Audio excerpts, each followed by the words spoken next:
I live with a pro athlete. Now, there are a lot of pros about living with a pro athlete, but there's also quite a few cons. Let's get into it.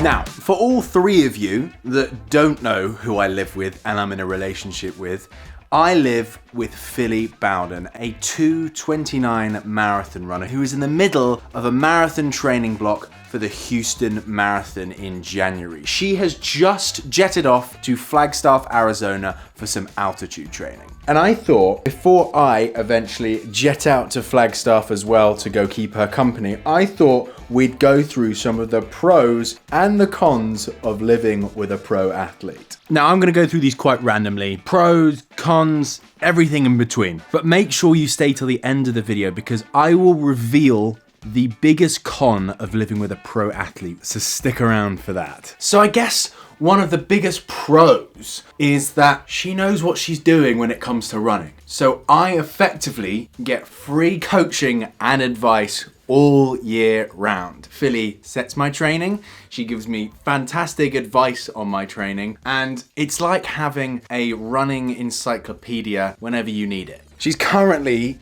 training me for my first half marathon as well, which is going to be in March. We haven't started the block, currently in a bit of a base building phase, but I'm hoping to start my block out in Flagstaff at, I think it's 2,000 meters at altitude, which is going to be pretty cool. Oh, and also, the reason why I put myself in for a half marathon was because I hit 5,000 subscribers. Now, I have said that if I hit 10,000 subscribers, I will sign myself up for a full marathon, which is something I never thought I would say, but if you haven't already, hit the subscribe button, get me to 10K, and then I'll run a marathon. Now, it's long run day, and it is disgusting outside.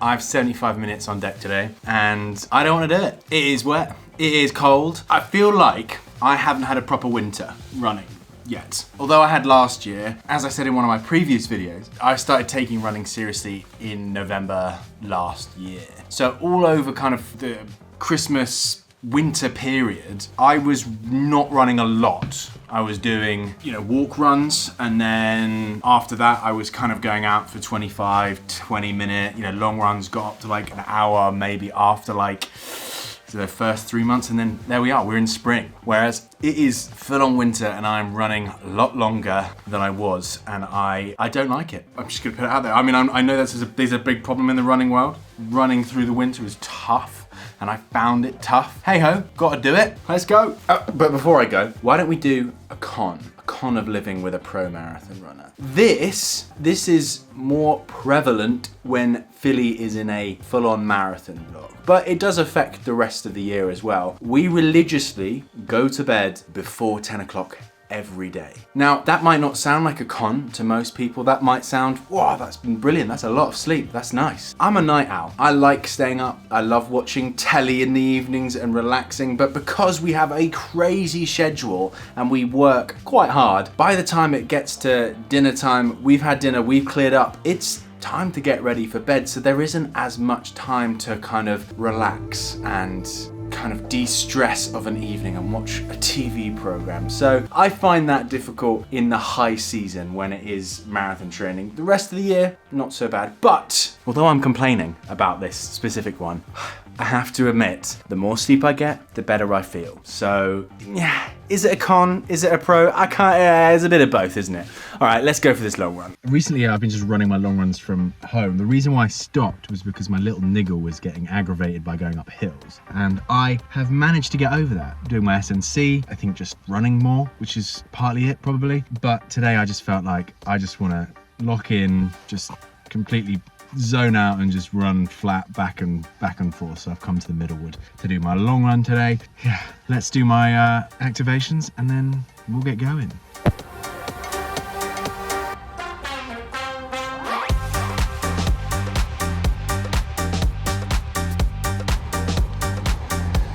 I'm doing calf raises, by the way.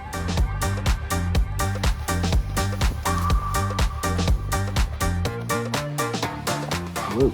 I haven't managed to do any sessions recently due to illness, busyness, work, migraines. So today I'm going to do this as a bit of a progression long run. So I've just done a mile warm up and then I'm going to do 2 miles at 10-minute miling, 2 miles at 9:30 minute miling, and then 2 miles at 9 minute miling. So kind of just basically getting down to a kind of steady trot. Nothing crazy, just some more sustained effort. That's a little bit harder than an easy run, just to get my heart rate up a little bit. Do a little bit of compensation for not having a session this week. I had a migraine earlier in the week, which is frustrating. But anyway, we're gonna get this done, and then I'll get back onto the pros and cons of living with a pro athlete. Let's go. Oh, that was fun. I haven't had that much fun on a long run in ages. Oh, yeah, so I did 2 at 10, 2 at 9:30, 1 at 9, and then I got down to 8:20 minute miling for the end, so like just shy of my tempo pace. So yeah, that was great fun. Really made that go quickly. I'm gonna do like a 10-minute cool down now to get to 75 minutes, and then yeah, good stuff. Hard day's work. Loving it. Love the grind. All right, sound quality is always crappy in the car, so let's get back and I'll tell you the next pro. Let's get positive. All right, what's the second pro of living with a pro athlete? Well, the last 12 months, especially as Philly has become faster and faster and is putting her name down in the international space, she gets to travel a lot more. And because of our work, because we're content creators, business trips aren't just to the Middlewood to film Philly's session, but we're traveling around the world to go to races, to go to camps. So although Philly is away 3 to 4 months a year, it's a good excuse for me to go with her, experience a different country, different cultures. It's just lovely to see the rest of the world in a working capacity as well. And as I just briefly mentioned, this is kind of a con as well, I guess, is because the more she travels, the less she's home, and we have cats, so I can't go to 100% of all the camps, of all the different trips, unfortunately, because we've got the little babies to look after. And also the fact that we've moved up north, away from family and friends, it means that like I don't have as much of my circle around me.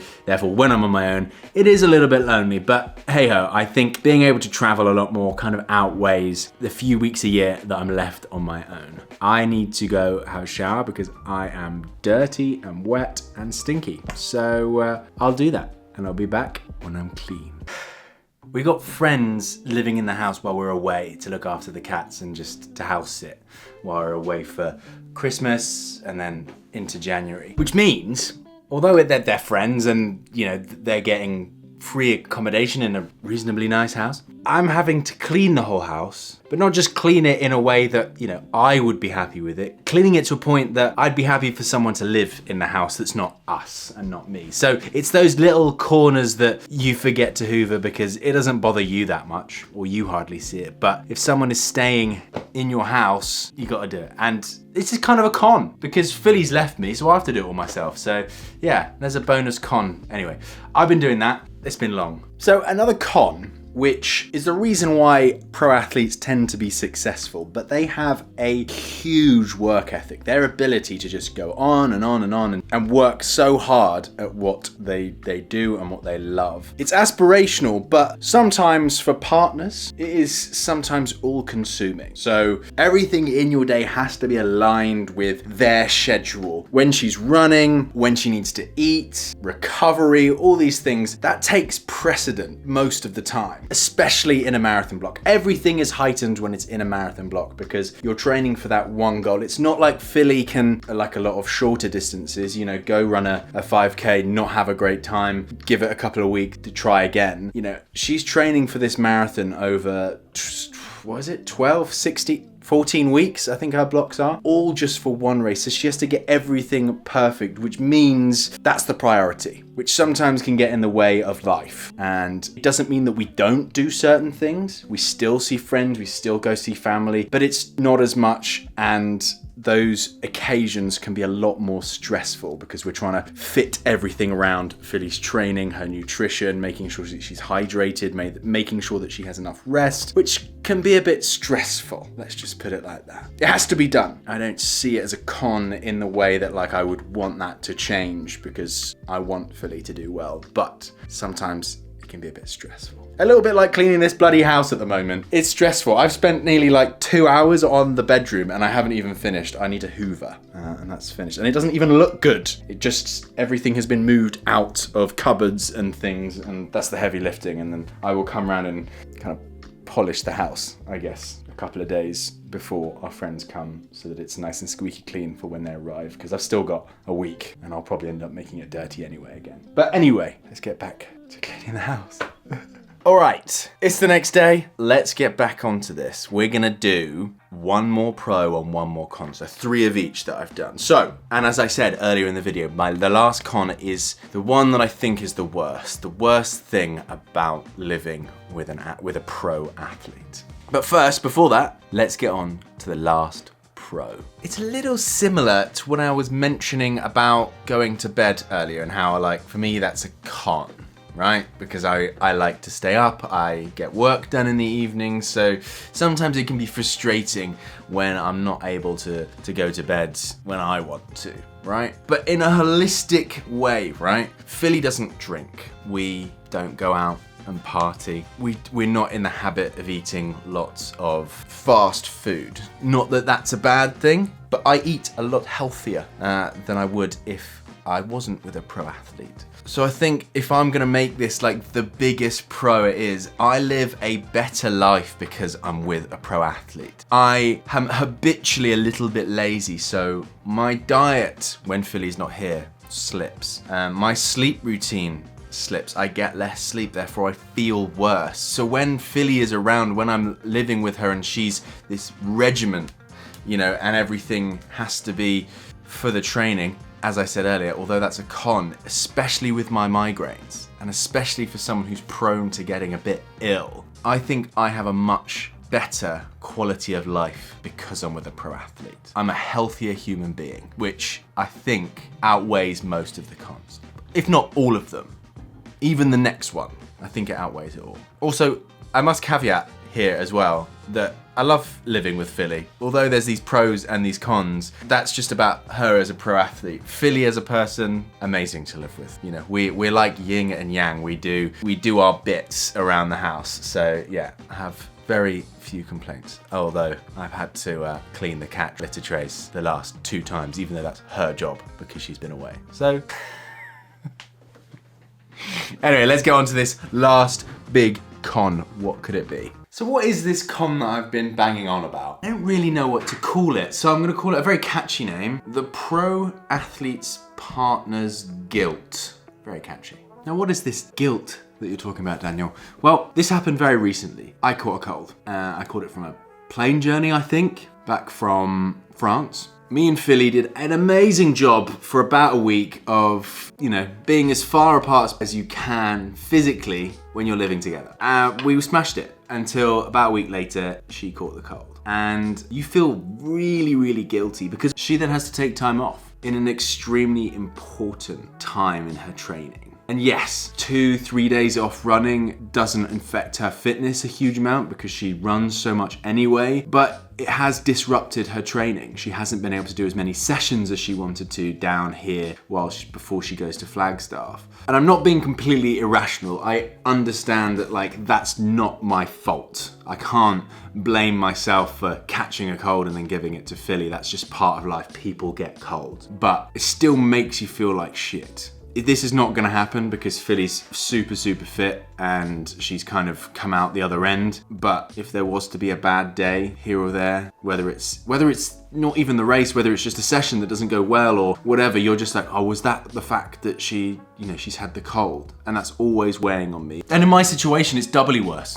because our whole business kind of runs on Philly running. So if she has to take time off, then the videos get delayed, and obviously we put her health before absolutely anything. But it's not about the videos themselves. It's about kind of the stress that puts further down the line. Whether it's we need to pack 2 videos into 1 week, which then increase stress levels, and she's already putting her body through a huge amount of stress. So adding more on top of that because she got the cold that I gave her, sometimes it is a bit heavy. You just feel really, really guilty. So there you go. That's the biggest con, I think, about living with a pro athlete. I want to end this video on a positive note. I wouldn't want to change what Philly does for anything. It's where she needs to be, and the pros completely outweigh all of the cons. But I thought it was just interesting because I haven't seen this angle from anything in YouTube or on documentaries really of the partner's experience of a pro athlete, especially when they're not an athlete themselves. It's just an interesting thing. I haven't seen anyone else talk about it. So yeah, well, I hope you enjoyed the video. I hope it kind of opened your eyes a little bit about what it's like to live with a pro athlete. If you enjoyed the video, give it a like, subscribe, as I said earlier in the video, trying to get to 10,000 subscribers to run the marathon. And as always, I'll see you next time.